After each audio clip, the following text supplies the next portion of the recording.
Venuto da lontano lui è sudamericano lui è mo' napolitano lui è veloce come un treno, è un grande calciatore lui è un bravo dribblatore lui è pure un bello guaglione lui è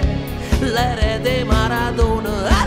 Sì, ma che grande giocatore che la pezzi, centrocampista fa sempre cose pazze e speranze la di squadra fatta a piezza, va che pazza per la pezzi, ma che grande giocatore che la pezzi, non voglio essere volgare ma mattizza, quando mena quel pallone rintarezza, va che pazzo per la pezzi. È super tatuato lui è il pocio soprannominato lui è in nazionale convocato lui è troppo esagerato quella pezzi, ma che grande giocatore che la pezzi,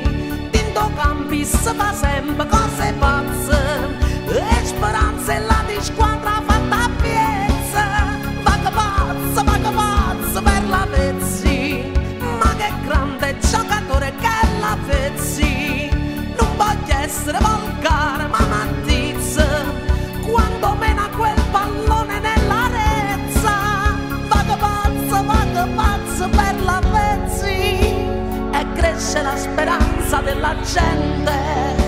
che fino a ieri non ha avuto niente, ed anche il mio ragù armeno che è più interessante.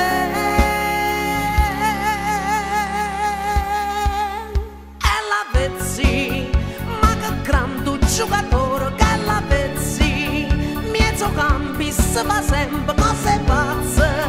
e speranze la di squadra fatta a piezza, va che pazza per la pezzi, ma che grande giocatore che la pezzi, non voglio essere volgare ma mattizza, quando mena quel pallone nella rezza, va che pazzo per la pezzi, e come va che pazzo.